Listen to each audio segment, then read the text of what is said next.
चलो कोई बात नहीं, तुम बात खत्म करो। चाची माँ है तुम्हारी, और तुम्हें तो पता है माँ बाप की डांट बड़ी कीमती होती है। रोशन, तुम्हें अच्छे से पता है जब मुझे गुस्सा आ रहा होता है ना तो अपनी अकल मत लड़ाया करो। और वैसे भी तुम्हें प्रोफेसर बनने की जरूरत नहीं है मेरे सामने। मुझे माँ बाप के हुकूक मत समझाओ, समझ में आई है तुम्हें? तुम्हें मेरे अब्बू बनने की बिल्कुल जरूरत नहीं है, आई समझ तुम्हें? अच्छा बाबा, मैं चुप हो जाता हूँ, ठीक है? अच्छा, कितने सेल्फिश हो ना वैसे तुम। जब अपने मतलब की बात होगी तब तुम बात करोगे मुझसे, और जब तुम्हारे मतलब की बात नहीं होगी तब तुम कहोगे अच्छा मैं चुप हो जाता हूँ। सही कह रहे हो। फलक, मैं तुम्हें कुछ समझाऊं तब तुम्हें प्रॉब्लम है, मैं चुप हो जाऊं तब भी तुम्हें चैन नहीं है। चाहती क्या हो?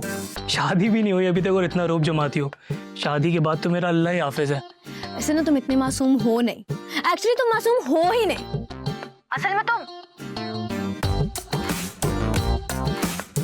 असल में मुझे दुख इस बात का हो रहा है कि अम्मी ने ना खामखा सितारा को इतना डांट दिया है।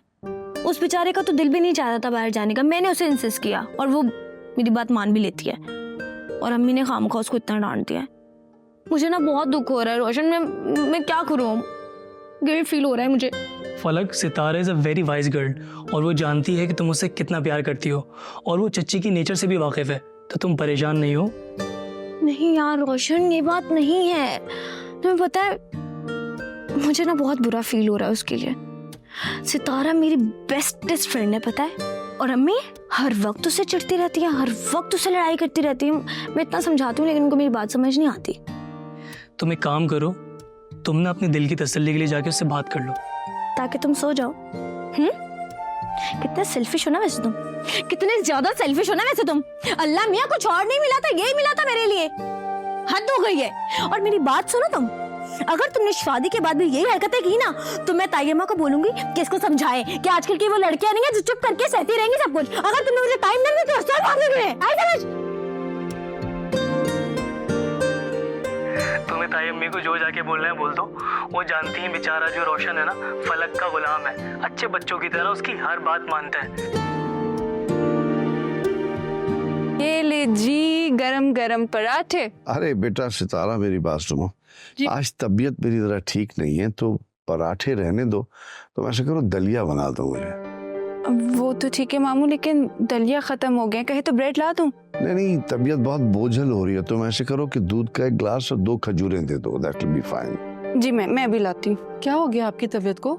सब ठीक है ना? आज हमें फलक के लिए जेवर भी देखने जाना है, कुछ खा लें थोड़ा सा। हाँ नहीं, हम चले जाएंगे, कोई ऐसा मसला नहीं है, सिर्फ बोझल तबीयत हो रही है फलक के सामान के लिए। तुम भाभीियों को तो पूछो, उन्होंने कुछ नहीं खाया हुआ भाई, वही पड़ा। और मियाँ बबलू तुम तो खाओ। पापा मैं आजकल जरा संभल कर खाना खा रहा हूँ ना, वो ज्यादा खाने से आपको पता है ना गैस हो जाती है। मैं जानता हूँ कि आप सब लोग मुझे जाहिल गवार समझते हैं, अनपढ़ समझते हैं, लेकिन बात रुसवाई की है मगर सच है। अबे तेरे को तो बिल्कुल ठीक समझेंगे, आप सब ना इसको बिल्कुल ठीक समझें। लिटिल बबलू, तुम बिल्कुल सही कह रहे हो, ज्यादा खाने से ना प्लेट भी टूट सकती है। अच्छा भाई प्लीज बस कर दें आप लोग, अब मेरे बच्चे को कोई कुछ नहीं बोलेगा। तुम्हें जितना खाना है खाओ, तुम्हारी पुप्पो का घर है ये। प्लेटें और ले आओ, ये वाली तो क्रैक हो रही है। फलक बस। अच्छा तुम चल रही हो ना हमारे साथ? हाँ मैं चली जाऊंगी अगर सितारा साथ जाएगी, क्योंकि उसको मेरी चॉइस का पता है और जो वो डिसाइड करेगी वो मैं लूंगी। अच्छा भाई ठीक है, फिर मैं और तुम्हारे अब्बू जेवरात देखने चले जाते हैं, तुम सितारा को ले जाओ, तुम्हें जो भी लेना है आज लेके ये कहानी खत्म करो ना भाई, ताकि हम सब एंजॉय करें घर में, हल्ला गुल्ला शुरू हो ना जरा। डन? अरे इनको नाश्ता तो कराओ भाई, आप लोग तकल्लुफ कर रहे हैं, हाथ क्यों रोका हुआ है?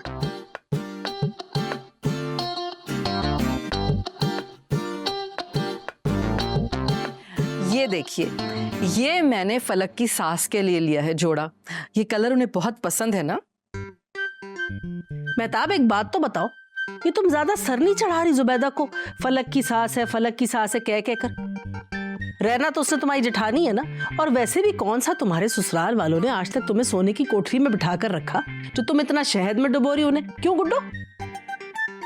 यस, जो मुझे रिमेम्बर होता है, फलक की पैदाइश पे आपकी तबीयत कितनी खराब हो गई थी, आपको अपनी मम्मी के घर जाना पड़ा, और ये जुबैदा अपने हस्बैंड के साथ पाकिस्तान का टूर ले रही थी।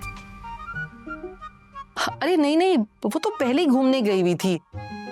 एक्चुअली फलक सतमाही है ना, लेकिन भाई चांद की दफा ना उन्होंने मेरा बड़ा ख्याल रखा था। और फलक तो सारा वक्त ही जुबैदा बाजी की गोद में चढ़ी रहती थी। तो ये सब कुछ तो मैंने अपनी खुशी से लिया, अपने दिल से लिया है। यस, बहुत ब्यूटी सेट है, ब्यूटी सेट। हाँ मेहताब, ये तुम इतना वजनी दुल्हनों जैसा सेट उस बुढ़िया को चढ़ाओगी? अब भाभी तो क्या हुआ, मतलब जो कुछ जुबैदा बाजी का है वो बाद में फलक का ही होगा ना। अरे फलक के अलावा और उनका है ही कौन? रोशन उनका इकलौता बेटा है। Yes, that is true. वो है तो बड़ी प्यारी औरत, बैड औरत नहीं है, बैड औरत नहीं है। ओए हुए, मेरे बगैर चुप चुप के क्या बातें हो रही, जरा मैं भी तो जानूं। हैं? अरे नहीं नहीं, तुमसे छुप कर क्यों होंगी, मैंने ये सब चीजें दिखा रही थी। आओ तुम भी देखो। देख लो बीबी, तुम भी आंखें ठंडी कर लो। हम तो समझ रहे थे सारा कुछ फलक के लिए। आई नहीं, कितने खूबसूरत कपड़े। मेहताब भाजी, जुबैदा भाभी पे तो बहुत सजेंगे, बहुत खूबसूरत है माशाल्लाह। वैसे मेहताब भाजी, आपको एक मशवरा दूं, आपने ना फलक को बहुत बड़ा सा सेट देना है, जो उसके ससुराल वालों को लग पता जाए कि इकलौती बच्ची है हमारी, सबसे प्यारी, कि उसके घर वालों ने उसको कुछ दिया है। लुक बिल्किस, हमारा जो एक्सपीरियंस बताता है ना, वो ये है कि जितना दिखाओगे उतना हेड पर चढ़ाओगे। यू नो, ये हैवी क्लोथिंग और ये वेरी एक्सपेंसिव ज्वेलरी, अगर हम सब कुछ दे देंगे तो वो तो समझेगी वो इस घर से कुछ भी ले सकती है। राइट? एम आई राइट और एम आई राइट? हाय हाय गुड्डो भाभी, रहने दो। मैंने अपनी इफ्फत को कम चीजें दी थी, आज तक उसकी इज्जत ना बन सकी अपने ससुराल में। जब देखो ताने सुनाते रहते हैं।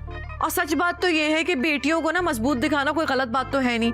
माँ बाप को चाहिए कि भारी भरकम अपनी बेटियों को दिखाएं। बस क्या बताऊं आप लोगों को, कितना दिल कुड़ता है मेरा अपनी इफ्फत के लिए। बच्ची बेचारी ने एड़ी चोटी का जोर लगा दिया कि फलक की शादी में आ जाए, लेकिन मजाल है कि उसके ससुराल वालों ने उसको इजाजत दे दी। अरे तमाशा खड़ा करके बैठ गए। फिर मैं हूं तो माँ ही ना। मैंने अपनी बच्ची से बोला, बेटा अपने दिल पर पत्थर रख ले, आखिर ससुराल का मामला है, मत आ, उनको देख। मजबूरी थी, क्या करते हैं। थैंक यू बिल्किस भाभी। नहीं, और आप लोग भी परेशान नहीं हो, वो बहुत अच्छी हैं जुबैदा भाजी, बहुत ख्याल रखेंगी मेरी बेटी का। आप अपने दोस्तों और जानने वालों के नाम एक ही मर्तबा दे दीजिए ताकि लिस्ट बन जाए तो आसानी रहेगी। हाँ, देखो वहाँ मेरी डायरी पढ़ी है, उसमें मेरे दोस्तों के नाम लिखे। तुम ऐसा करो कि सितारा से या फलक से कहो कि वहाँ लिस्ट बना दे, तुम्हें दे दे। और सितारा को भी कहिए जरा काम को सीरियसली ले। अब हर वक्त फलक के साथ या मेरी भतीजियों के साथ घूमती फिरेगी तो चांद को कब मौका मिलेगा भला कि वो उन तीनों में से किसी एक को सेलेक्ट करे। हर वक्त चांद के आगे पीछे घूमती रहती है, हद ही हो गई। मतलब क्या कहूँ उससे कि किचन से बाहर ना निकले? बात को घुमाना है तो और क्या कहूं, सीधी सी बात है कि चांद के आसपास ना घूमे, और कोई मसला नहीं है। यार देखो मेरी बात सुनो, जिस तरह तुम्हारे भाई की बेटियां आपस में कजन्स हैं ना, तो सितारा भी तो उनकी पुप्पी की बेटी है। अब क्या कहूं उसे कि तुम एक कजन से बिला वजह बस ना मिलो, बात ना करो, क्या कसूर है उसका? मैं जो कह रही हूं वो आप अच्छी तरह समझ रहे हैं। मैं नहीं चाहती कि चांद कभी भी सितारा में दिलचस्पी ले। और कजिन्स की बात अलग है, एक वो कजिन है जिसने सारी जिंदगी मेरे सर पर रहना है, और एक वो कजिन्स हैं जिनमें से किसी एक के साथ चांद ने अपनी जिंदगी गुजारने का फैसला करना है। और फिर फलक अपने घर की हो जाएगी तो सितारा किस हैसियत में इस घर में रहेगी, खुद बताएं आप। देखो बात यह है मेहताब बेगम, मेरी बेटी की खुशी का मामला है और मैं तुम्हें इसे गारत नहीं करने दूंगा। अरे फालतू की लड़ाइयां और बातें बना के बीच में तुम घर का माहौल खराब मत करो। माना ये घर तुम्हारा है, लेकिन असूल इसमें वही होंगे जो मैंने बनाए थे। और मैं तुम्हें भी समझा रहा हूं, कान खोल के सुन लो, बिला वजह की दिलदारी मत करो। मेहताब बेगम, बच्चियों को आपस में घुलने मिलने दो। चांद के लिए वही होगा जो अल्लाह चाहेगा और अच्छा करेगा। तुम खुद को भी बेजार मत करो। मेरी सारी जिंदगी आपकी यही बातें सुनते सुनते गुजर गई है। तबाह कर दिया मेरी जिंदगी आपने। हर वक्त बातें सुनाते हैं मुझे, लेकिन इस बार मैं भी आपको एक बात बता रही हूं कि इस घर में मेरे भाइयों में से ही किसी की बेटी बहू बनकर आएगी। इससे आगे तो कोई बात बचती ही नहीं है। मैं नहीं चाहती कि मेरे भाई मुझसे कोई बात पूछे या जवाब मांगे तो उन्हें मायूसी हो।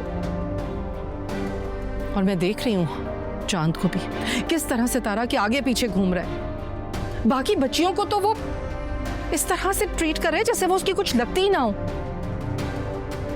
तुमने जो जिससे कहना है ना तुम कहो, मैं अब इस सिलसिले में कोई बात नहीं करूंगा। समझ आई तुम्हें?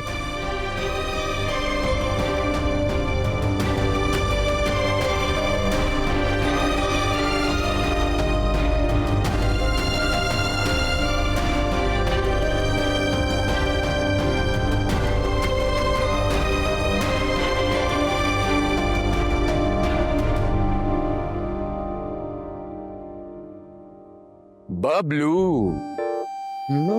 चहल पहल करके इधर ही पतले होने का इरादा है यार? छत से कूद के हो गई?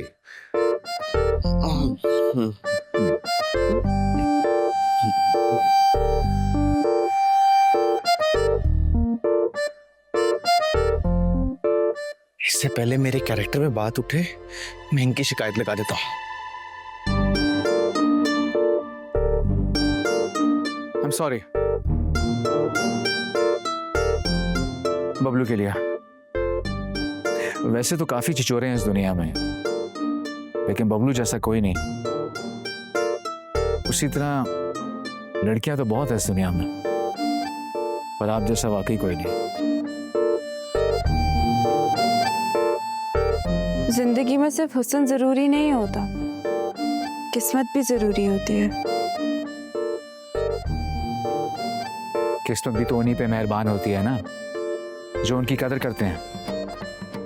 मुझे लगता है आजकल आपके पास कोई और काम नहीं है, सिर्फ एक ही काम है, दूसरों की किस्मत और हुस्न के ऊपर लेक्चर देना।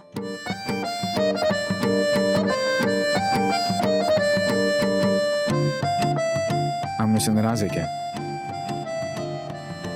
नाराज? और मैं नहीं, मुझे इस किस्म के कोई ऐसे हकूक नहीं है, और ना ही मैं कोई ऐसी गलत फहमी पालना चाहती हूँ। मेरी इस घर में क्या हैसियत है मैं अच्छी तरह जानती हूँ। हैसियत हैसियत हैसियत? इस घर में आप एक इंसान से कमतर नहीं है। क्यों अपने आप को ऐसे कमतर समझती हैं? जो लोग अपनी कदर खुद नहीं करते ना, लोग उन्हें रोंद के चले जाते हैं।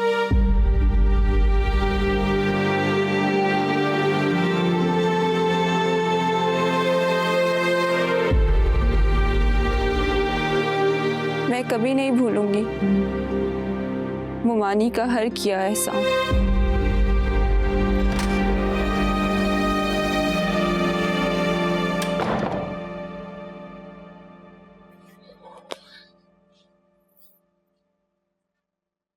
माँ, ओ माँ, अम्मा उठ जाओ। माँ तुम यहाँ पे सो रही हो, ऊपर छत पर चांद और सितारा लगे हुए हैं। क्या कैसी आलतू फालतू बातें कर रहा है तू? तेरा दिमाग तो नहीं खिसक गया? अम्मा मैं तो तुम्हें बता रहा था कि बाद में तुम ये ना बोलो कि बबलू सोता रह गया। नहीं, मैं इस बावली के रिश्ते के लिए परेशान था। बड़ा आया मेरे लिए परेशान होने वाला। जाने दो अम्मा, जाने दो। मेरे को नहीं पता, अपने किसी लालच के लिए गया होगा तुम छत पर। अम्मा खुद चल के देख लो, फिर बाद में ये नहीं कहना कि पता नहीं था। हट कम बखत, अभी देखती हूँ ये माजरा क्या है। मेरा तो दिल घबरा रहा है। या अल्लाह, क्या कर रहे हैं लोग?